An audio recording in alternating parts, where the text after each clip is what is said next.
సరే మరి బీజేపీతో పొత్తు ఇప్పటికి కూడా తేలలేదు. మరి కొన్ని నెలల్లో ఎలక్షన్స్ అయితే రాబోతున్నాయి. ఇప్పటికీ టీడీపీ, జనసేన అభ్యర్థుల్ని ప్రకటించడం లేదు. అటు జగన్మోహన్ రెడ్డి గారు ఒకవైపు విడతల కొద్దీ అభ్యర్థులను ప్రకటిస్తూ వస్తున్నారు. మరి బీజేపీతో పొత్తు తేలేంత వరకు అభ్యర్థులను ప్రకటించారా? అసలు బీజేపీతో పొత్తు ఓకే అవుతుందా? ఏం జరుగుతుందంట? అంటే బీజేపీతో చర్చలు చేసుకుంటున్నారు తెలుగుదేశం కానీ జనసేన నాయకులు కానీ. ఆ చర్చల్లో కొంత గతంలో అయితే వీళ్ళు మేము గెలిచిన సీట్లన్నీ మీకే ఇస్తాము పార్లమెంట్ అనేది ఒక బేరసారాల్లో భాగంగా మాట్లాడుతూ వచ్చినారు. కానీ ఇప్పుడు ఇక్కడున్న కాంగ్రెస్ నాయకులు ఉన్నారు కదా, కొందరు కాంగ్రెస్ పార్టీలో నాయకులు, కిరణ్ కుమార్ రెడ్డి అయితేనేమి, పురంధరేశ్వరి అయితేనేమి, వైఎస్ చౌదరి అయితేనేమి, రమేష్ అయితేనేమి, వీళ్ళందరూ కూడా కాంగ్రెస్ పార్టీలో కంటెస్ట్ చేయాలా అనే అభిప్రాయంతో ఉన్నారు. వాళ్ళు కూడా పార్టీని కొంచెం ప్రోత్సహిస్తున్నారు, అలయన్స్ పెట్టుకోండి, కొన్ని సీట్లు అడగండి అని. దాంతో ఇప్పుడు సీట్లు అడిగే పరిస్థితి ఏర్పడింది. ముందైతే మీనమేషాలు లెక్క పెట్టుకుంటున్నారు. ఈ మధ్యన ఏదో కొంత సర్దుకుంటే పోతుంది కదా అనే ధోరణికి వచ్చినట్టుంది తెలుగుదేశం, జనసేన.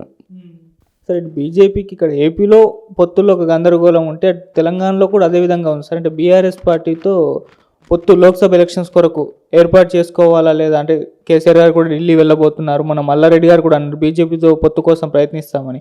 అటేమో వీళ్ళు రాష్ట్ర నాయకత్వం బీజేపీ వాళ్ళు మాత్రం అసలు బీఆర్ఎస్తో పొత్తే కుదరదు అని కిషన్ రెడ్డి గారు కూడా చెప్పడం చూస్తున్నాం. మరి ఏం జరుగుతుందంటారు సార్ ఏపీ మన తెలంగాణలో? అంటే అది పార్టీ అధిష్టానాలు నిర్ణయం తీసుకోవాల్సింది.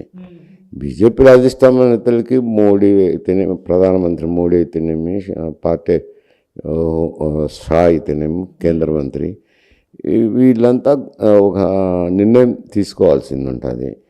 ఇక్కడి వరకు అయితే కనుక బీఆర్ఎస్ను ఎందుకు ఎంకరేజ్ చేయాలా, కొంచెం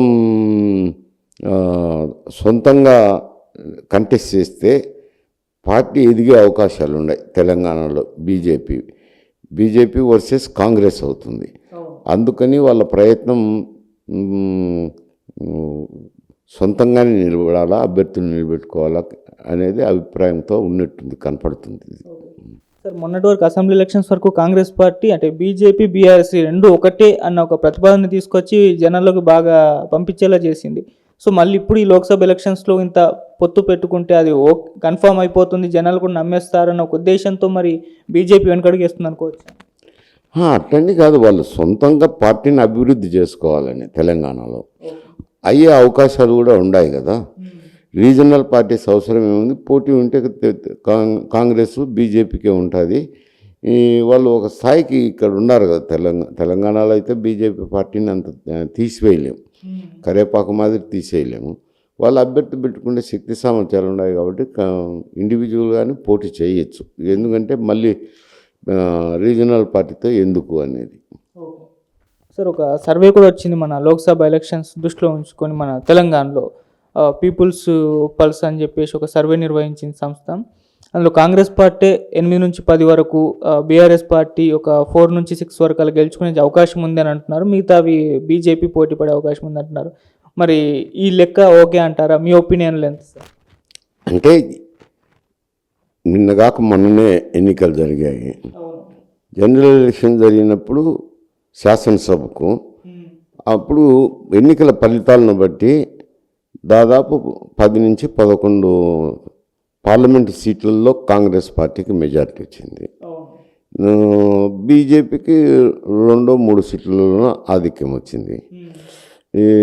అందువల్ల ఆ పద్ధతి ప్రకారము రేపు పార్లమెంట్ ఎలక్షన్లో కూడా ఫలితాలు ఉంటే కనుక కాంగ్రెస్ పార్టీకి మెండుగా ఉంటుంది. అయినా బీజేపీ ఇప్పుడు స్వతంత్రంగా అభ్యర్థులను నిలుపుకొని పోటీలో ఉండాలా, పార్టీ ఎదిగేదానికి అవకాశం ఉందని వాళ్ళ అంచనాల్లో బీజేపీ కంటెస్ట్ చేస్తున్నారు. కాబట్టి ఇప్పుడు ఇంకా రాజుల మాట గీజుల మాట లేదు. బీజేపీనా కాంగ్రెసా, ఎన్డీఏ అంటే బీజేపీ అంటే ఎన్డీఏనా కాంగ్రెసా, ఇండియా కూటమే. Sir assembly elections Lok Sabha elections ఒకేసారి జరిగినప్పుడు మరి విడివిడిగా జరిగినప్పుడు ఏమైనా ప్రభావం ఉంటుందా? అంటే ఇప్పుడు తెలంగాణలో చూసుకుంటే వేరువేరుగా జరుగుతున్నాయి, ఏపీలో చూసుకుంటే ఒకే టైంలో జరుగుతున్నాయి, ఏమన్నా డిఫరెన్స్ కనిపిస్తుంది సార్? అంటే ఇప్పుడు ఆ ఎన్నికల్లో స్థానికంగా శాసనసభకు జరిగిన ఎన్నికలు కాబట్టి ఒక విధమైన రిజల్ట్స్ వచ్చినాయి, కాంగ్రెస్కి అనుకూలంగా వచ్చినాయి అనుకోండి. ఇప్పుడు బీజేపీ పోటీల్లో నిలబడి స్వతంత్రంగా నిలబడాలనుకుంటున్నారు, అంటే ఎన్డీఏ అభ్యర్థులు నిలబెట్టినప్పుడు పుంజుకునే అవకాశం ఉంది. కానీ ఎన్ని సీట్లు వస్తాయి అనేది ఇప్పుడే చెప్పలేం కదా, అవి అంచనాలు చెప్పలేము. ఈ శాసనసభ ఎన్నికల సరళిని బట్టి అయితే కాంగ్రెస్కు 10 సీట్ల వరకు రావచ్చు. కానీ ఇప్పుడు అయ్యే ఫలితాలు ఉంటాయంటే అధికారంలోకి వచ్చినారు, కొంత స్కీములు అమలు జరపాల్సింది ఉంటుంది. ఇవన్నీ జరిగిన తర్వాత స్కీములు అమలు జరిపేదానికి కూడా వాళ్ళ కాల వ్యవధి కూడా తక్కువ ఉంది, ఆ ఫలితాలు ప్రజల్లోకి రావాలంటే. అందువల్ల దాంట్ని బట్టి ఫలితాలు ఉంటాయి. సార్ ఇటు తెలుగుదేశం కానివ్వండి, బీఆర్ఎస్ కానివ్వండి, రెండూ కూడా ఎన్డీఏ కూటమిలో చేరబోతున్నాయని చెప్పేసి గత కొన్ని రోజుల నుంచి కూడా న్యూస్లు వైరల్ అవుతున్నాయి సార్. మరి చేరే ఛాన్స్ ఏమన్నా? అక్కడైతే ఉంది కదా, అక్కడ అలయన్స్ పెట్టుకునేదానికి ప్రయత్నాలు జరుగుతున్నాయి కదా. వాళ్ళు ఇంత ముందైతే ఎన్నిక మేము వైఎస్ఆర్సీపీకి అదే అండర్స్టాండింగ్ ఉండే. గత ఎన్నికల్లో మేము మా పార్లమెంటు స్థానాలన్నీ మీకే మద్దతు పలుకుతాము ఎన్డీఏకు, ఎందుకంటే పొత్తు పెట్టుకుంటే కొన్ని సీట్లలో ఇబ్బంది జరుగుతుందని.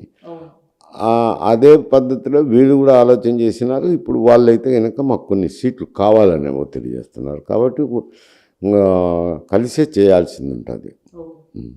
సార్ ఇటు చంద్రబాబు నాయుడు గారు మరి ఫస్ట్ టైం 41 సంవత్సరాల తర్వాత రాజ్యసభకు ఏ అభ్యర్థులను కూడా పంపించకపోయిన ఘటన చూస్తున్నాం సార్. మరి ఇది జగన్మోహన్ రెడ్డి గారు సక్సెస్గా చూసుకోవచ్చు? అదే సక్సెస్ అని చూసుకుంటాం. అక్కడ వాళ్ళ దాదాపు 42 సీట్లు కావాలా. ఒక పార్లమెంట్ సభ్యుని, రాజ్యసభ సభ్యుని ఎన్నిక చేసుకోవాలంటే 42. వాళ్ళకంత సీటు శక్తి లేదు కదా, బలం లేదు కదా. తెలుగుదేశం పెట్టి ఏం ప్రయోజనం, ఉపయోగం లేదు. కాబట్టి అది ఒకరి విజయము ఒకరి అపజయంగా రాజ్యసభ ఎన్నికలను చూడలేము. సార్ ఇప్పుడున్న హవా చూసుకుంటే మరి ఏపీలో ఇటు జగన్మోహన్ రెడ్డి గారి వైపు ఉందా, లేకుంటే టీడీపీ జనసేన కూటమి వైపు ఉందా? ఇప్పుడైతే ప్రస్తుతానికి టీడీపీ జనసేనకే ఎక్కువ ప్రాధాన్యత ఉంది. కొంచెం వైఎస్ఆర్సీపీ ఇబ్బందికర పరిస్థితి ఉంటుంది. రేపు బీజేపీ ఒకవేళ సీట్లు అడిగి వాళ్ళకి సీట్లు కేటాయించినప్పుడు ఒక రాయలసీమ ప్రాంతంలో అయితేనేమి ఒక 20 సీట్లలో కొంచెం ఇబ్బందికర పరిస్థితి ఉంటుంది. ఎందుకంటే మైనారిటీ వర్గాల ఓట్లు వైఎస్ఆర్సీపీ పోయే అవకాశం ఉంది. కాకపోతే కోస్టలాంధ్రాలో బీజేపీ బలం రావచ్చు, ఎందుకంటే మోడీ ప్రభావం ఒకటి ఉంది కాబట్టి. అవి బేరీ చేసుకొని వాళ్ళు నిర్ణయం తీసుకోవాల్సింది పార్టీ. అటు టీడీపీ జనసేన పార్టీ అధిష్టానం ఇద్దరు కూర్చొని వాళ్ళు చర్చించుకొని నిర్ణయం తీసుకోవాల్సింది. అది మేము చెప్పలేం కదా, అంచనా వేయలేం కదా. అది ఏ రోజుకి ఆ రోజు మారుతుంటాయి కదా. సార్ ఇటు సిపిఐ వాళ్ళు కూడా అంటే తెలుగుదేశం పార్టీతో పొత్తుతో వెళ్ళాలని ప్రయత్నించారు, కాకపోతే ఇప్పుడు వాళ్ళు బీజేపీతో పొత్తు కోసం చూస్తున్నారని చెప్పేసి తీవ్రంగా విమర్శలు చేస్తున్నారు సిపిఐ నారాయణ గారు, అటు టీడీపీ పైన అటు మోదీ గారి పైన. మరి ఇప్పుడు కమ్యూనిస్ట్ పార్టీతో పొత్తు టీడీపీ పార్టీకి లేనట్టేనా? అది వీళ్ళు బీజేపీతో అలయన్స్ పెట్టుకున్నప్పుడు కమ్యూనిస్టులు అయితే రారు కదా, ఆ కూటమిలోకి రాలేకుంటే వాళ్ళు స్వతంత్రంగా పార్టీ ప్రయత్నం చేసుకోవాల్సిందే, సిపిఐ కానీ సిపిఎం కానీ. అక్కడ sir assembly elections Lok Sabha elections ఒకేసారి జరిగినప్పుడు మరి విడివిడిగా జరిగినప్పుడు ఏమైనా ప్రభావం ఉంటుందా? అంటే ఇప్పుడు తెలంగాణలో చూసుకుంటే వేరువేరుగా జరుగుతున్నాయి, ఏపీలో చూసుకుంటే ఒకే టైంలో జరుగుతున్నాయి, ఏమన్నా డిఫరెన్స్ కనిపిస్తుంది సార్? అంటే ఇప్పుడు ఆ ఎన్నికల్లో స్థానికంగా శాసనసభకు జరిగిన ఎన్నికలు కాబట్టి ఒక విధమైన రిజల్ట్స్ వచ్చినాయి, కాంగ్రెస్కి అనుకూలంగా వచ్చినాయి అనుకోండి. ఇప్పుడు బీజేపీ పోటీల్లో నిలబడి స్వతంత్రంగా నిలబడాలనుకుంటున్నారు, అంటే ఎన్డీఏ అభ్యర్థులు నిలబెట్టినప్పుడు పుంజుకునే అవకాశం ఉంది. కానీ ఎన్ని సీట్లు వస్తాయి అనేది ఇప్పుడే చెప్పలేం కదా, అవి అంచనాలు చెప్పలేము. ఈ శాసనసభ ఎన్నికల సరళిని బట్టి అయితే కాంగ్రెస్కు 10 సీట్ల వరకు రావచ్చు. కానీ ఇప్పుడు అయ్యే ఫలితాలు ఉంటాయంటే అధికారంలోకి వచ్చినారు, కొంత స్కీములు అమలు జరపాల్సింది ఉంటుంది. ఇవన్నీ జరిగిన తర్వాత స్కీములు అమలు జరిపేదానికి కూడా